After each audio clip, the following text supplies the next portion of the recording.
Welcome back to the Word on Fire show. I'm your host for this episode, Jared Zimmer, the Director of Outreach and Mission here at Word on Fire. And as always, a warm welcome to my good friend, Bishop Robert Barron. Bishop, it's good to be with you again. Hey, Jared, thanks. Always great to be with you. All right, so listen, recently you were able to give a speech at the Erasmus Lecture in New York City, and while you were there, you actually also got to visit the shrine of one of our heroes at Word on Fire, and one of your personal heroes as well, is Venerable Fulton Sheen. Can you fill us in a little bit about what the lecture was about, and of course your visit as well to go see Sheen's shrine? Yeah, it's always a joy for me to go to New York City. I always love it. I'm not sure I'd want to live in New York, but I love visiting New York. It's great energy, and excitement. I was there, as you say, for the Erasmus Lecture, which is sponsored by First Things magazine. And I was delighted to be asked to give that lecture. So I gave this talk at the Union League Club in Midtown Manhattan, and about 450 people came. And a lot of very prominent folks, and all very interested in the church. And I gave this lecture on the nuns, this problem of the N-O-N-E-S, right? All the people today, especially among the young, who are fleeing the churches. And I proposed several paths, how we could get the nuns to come back. But it's very exciting to give that talk. But then a nice feature of the Erasmus Lecture is the next day, also at the club there, I gathered with about 35 scholars and teachers and church people to discuss the lecture. So they had all gotten advance copies of it. They had heard me deliver, and we spent hours, 9 to 3, with a brief little lunch break, analyzing the paper. And that was a thrill. I said it was a bit like my doctoral defense years ago, but without the same level of pressure, because I wasn't going to be refused my degree or something. But still, here's some pretty high-powered people. There was Robert Royal and George Weigel and Marianne Glendon and Robert Louis Wilkin, Archbishop Chaput, many others. Matthew Levering were around that table. Paul Griffiths, from Duke University. So some pretty high-powered folks. And we had a very lively, delightful conversation around all the issues I raised in the talk.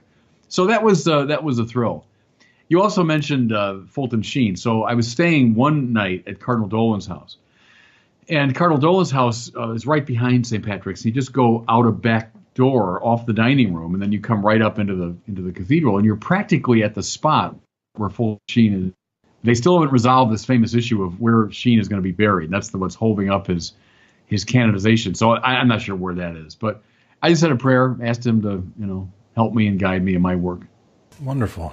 For today's episode, we're going to continue our discussion about several topics that are near and dear to all of us at Word on Fire. That is, the 8 principles on which we guide our mission as an apostolate. With your release of your book that just recently came out with John Allen, you discussed briefly the desire to start a movement, and you and I have been having this discussion for a while. And these principles are what we stand on. These kind of 8 aspects of our evangelical ethos. And we've discussed 4 other principles. So first being Christocentricity, evangelizing the culture, commitment to the new media, and of course a reliance on the mystical body, speaking of Fulton Sheen.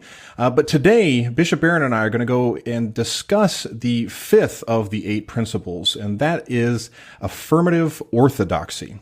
So to start, Bishop, what exactly do you mean by affirmative orthodoxy? The phrase itself was invented by John Allen in his dialogues with Cardinal Dolan. So some years ago, John did a similar book with Cardinal Dolan, a book of based on interviews. And he characterized Dolan's point of view with that phrase, affirmative orthodoxy. And what he meant was Dolan represents Catholic orthodoxy. There's no compromising when it comes to the great teachings of the church, either doctrinally or morally. But it's done in a positive, affirming way rather than a negative and finger-wagging way. So, a typical characterization of the Catholic Church by those who are either its enemies or wary of it is that, well, there they are again telling us what we can't do.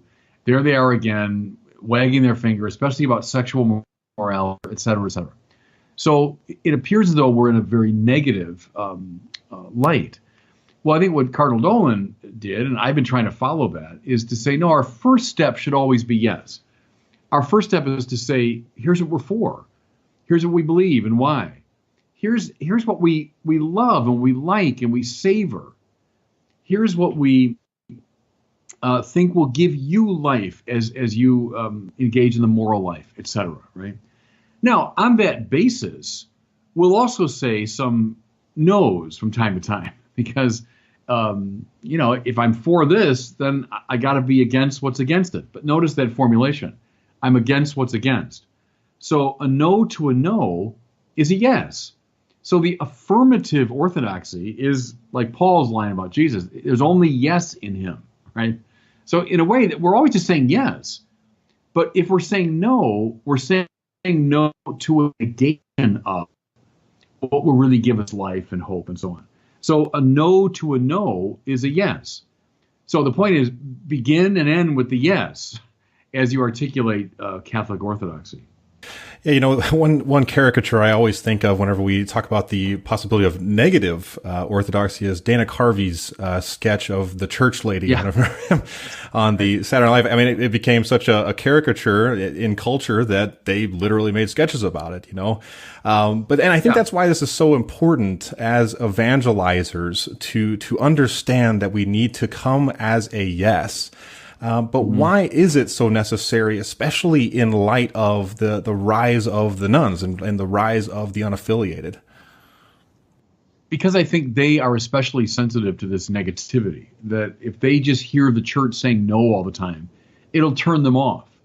And they'll say, well, this is just a life denying. This is just a naysaying organization. I use these sports analogies a lot. If you want to teach kids how to play baseball, you don't say, now here's how you don't play. Now, don't do this and don't do that and make sure you draw them into the beauty of the game. And then see, once they're in it, see, sports people get this. Once you're in it, you will savor being told, oh, look, don't do that. See, if you do that, you're not going to get a hit. If you put your arms in that position, you won't be able to come around the ball. If you don't lift your left leg up as the ball's coming, you won't be able to stride into it. So don't do that, see? So now the no is in service of a great yes, which the young player has discovered. He's discovered the fun of the game, the fun of hitting a ball, the fun of stealing second base. So now he's open to hearing the no. And as I've gotten older, I can't play baseball much anymore, but golfers are obsessed with the no. Because once you're playing it and you want to get better and you like the game and you love the way it feels when a 5-iron really connects with the ball and it sends it 195 yards. All right. Tell me how to do that again. Well, all right. You got to avoid this, and that, right? And the golfer goes, great. Tell me more about that. Tell me more of how not to do it. But see, you don't begin with that. You begin with the joy of the game. So I think that's the trick now with evangelization. We don't start with don't do this. And the culture is wrong over there. Begin with the beauty and integrity of the Christian thing. And one of our heroes at Word on Fire and somebody that was featured in Pivotal Players is G.K. Chesterton, who I believe is one of the greatest framers of the faith as something affirmative. In fact, one thing that he would continue to say is that the thing about orthodoxy is that it's an adventure. Yeah. So what is Chesterton saying in that we are inviting people on an adventure? Isn't that great? Yeah, and it's typical of Chester. Right, he's a model. Talk about someone who knew the yes of Christianity, celebrated it. Now, Chesterton, I mean, he'll say no, believe me.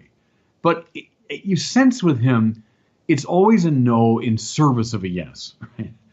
It's not a dark, brooding, negative, naysaying. It's a no in service of a yes. So he's a good example there. But I love that your question's good. The high adventure of Christianity. You sense it in Tolkien, don't you? Bilbo and Frodo have to go on an adventure. And they have these little tidy homes, their little hobbit houses, which are delightful. They're cozy and they're warm and they got little doilies and they got little nice things and pleasant, comfortable. But both of them have to be summoned on adventure before they really begin to live, right? Well, see, in the spiritual order, that's true. All of us get comfortable in our kind of natural lives, right? And find our way and our job, our success in the world, etc. But we're not really living at that point. You're living when, as the Lord said to St. Peter, someone else ties you up and takes you where you don't want to go. So when you were a young man, St. Peter, you were in charge of your life. And then, fine, you're living in your hobbit hole. You're living comfortably enough. You're a Galilean fisherman. You know how that works and everything. But someone's going to tie you up and take you where you don't want to go. And that's the Holy Spirit leading you now on what Balthasar called the theodrama, right? And that's the adventure of it. That's the adventure of the spiritual life, that you're now in the hands of God. And your life is not about you, as I always say. That's the fun of it. Yeah, my life's not about me. I'm on this ride now. I'm being drawn by a power that I can't control, but that I trust in. I trust in him. And he's going to lead me someplace that I couldn't have imagined. That's why, see, atheism and all that is shutting down the adventure of life much. It's settling for a very ordinary life in your hobbit hole, rather than a life of real high adventure. And that's part of affirmative orthodoxy. So then to kind of go into the practicals of this, especially in terms of, we're forming evangelists to go out and evangelize. I know one of the biggest concerns we see on social media and in many theological discussions going on today is the issue of morality. You kind of touched on that earlier, especially sexual morality.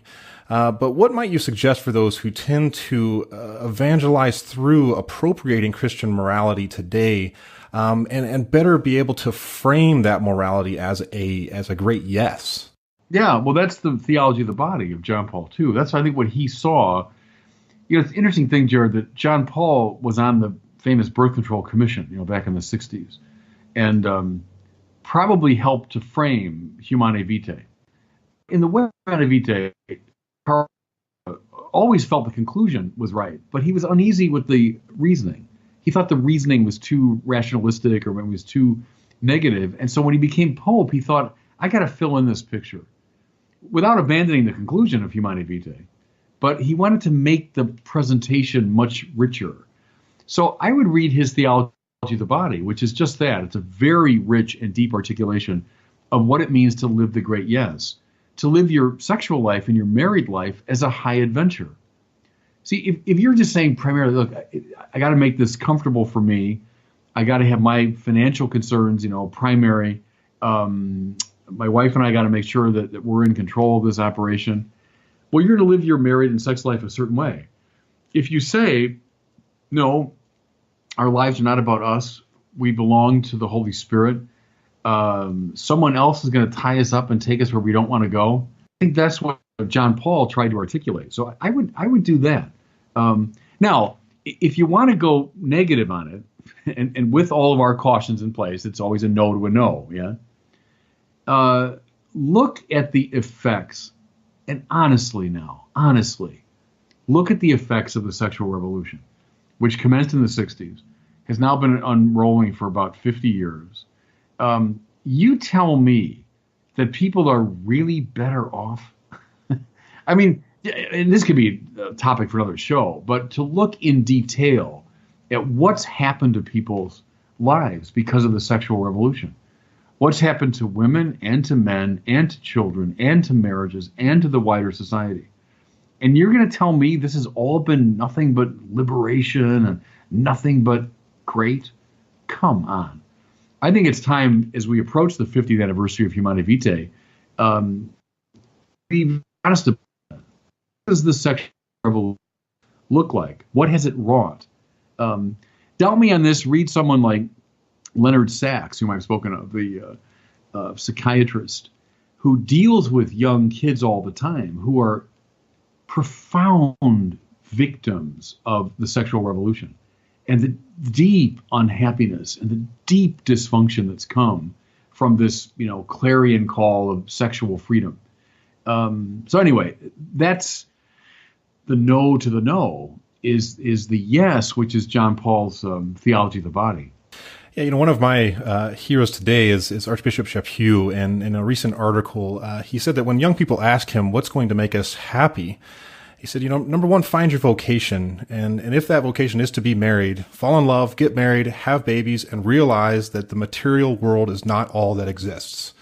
And I saw that as kind of one of those great yeses to, I'm a married man. I have 6 kids. I can tell people of the positives and some of the craziness that goes along with, the family life. But and I'm sure Brandon Vogt, our content director, would totally agree that within that kind of chaos of the world, you wouldn't ask for anything else.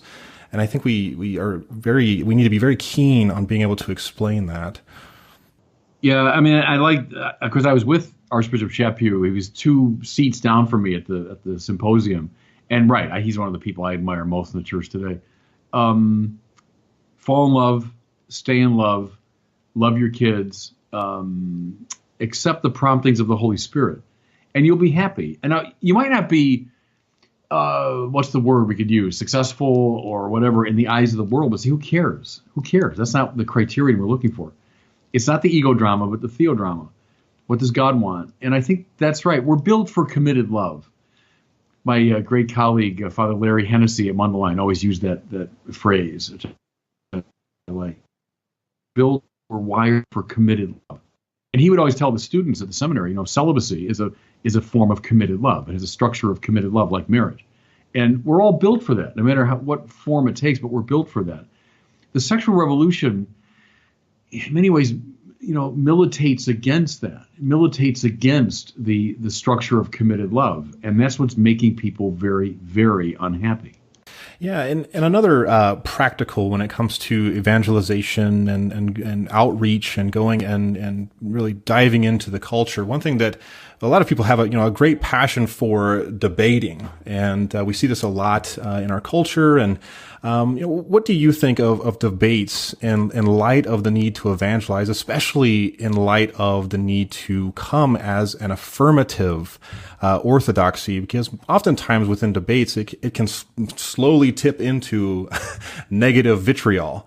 So for those who have a passion for that, what would you say? Yeah, I'm doing it now for a long time, debating, if you want, in this internet world. And God knows, I understand the negative side of it. As you say, just the vitriolic language, often obscene language, the anger that comes out. I still am convinced it's worth paying that price. I think it's a way to engage people that would otherwise never be engaged. And the very fact that they're bothering, shows the religious hunger in them. No one's going to get into a big argument. If I were to go on the web and say, I believe there are, purple unicorns living on the planet Jupiter. Well, no one's going to debate me. They'll just say, well, that poor guy, God bless, should be institutionalized or something. But no one's going to debate me. Let me counter argument to the existence of the purple unicorns on Jupiter. The very fact that people engage me around religious issues means they know something important is at stake. And it might for them take the form of, I gotta put this thing down, but they know something is at stake, and so even if their language is very negative and vitriolic, I think it's a price worth paying to engage them. So I like this proclivity toward religious debate, even with all of its dark side, but I think it's worth it. And I think it also shines light on our great intellectual tradition. If we have our minds formed in that tradition, we can follow in the light of Thomas Aquinas and go right into the heart of it and show forth as we have this unbelievably rich tapestry of truth. And we can talk all day with you guys about it. Yeah, faith doesn't shut down the mind. It opens up the mind. It's not opposed to it. It goes beyond it. And you're right in invoking Thomas Aquinas. Do you name one other person in the Western tradition who has a more restless and expansive mind than Thomas Aquinas? You mentioned Aristotle, Kant, and so on, but I don't think anyone surpasses Aquinas. So here's the person of deepest faith, is also one of the most profound and searching intellectuals in the Western tradition. That's Catholicism. So what sort of either modern or traditional or older examples of this strategy of affirmative orthodoxy might you point people to? Well, Chesterton we mentioned. He's a great one, I think. And certainly Thomas Aquinas, I think, has a very affirmative, positive approach. I've often commented how Thomas is so generous toward those that disagree with him. And he reaches out with such confidence and generosity of spirit toward a whole range of thinkers. And so I look to him. He's not a harpingly negative thinker. He's a very affirmative thinker. So there's two models, Chesterton and Aquinas.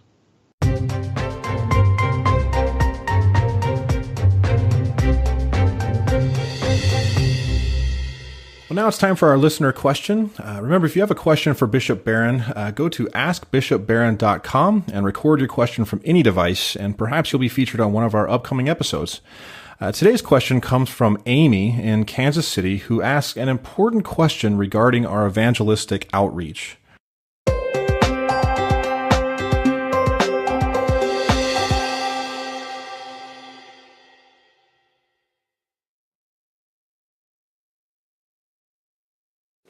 Hi, Bishop Barron. This is Amy from Kansas City, Missouri. When I hear you speak about love, you refer to it as willing the good of other as other.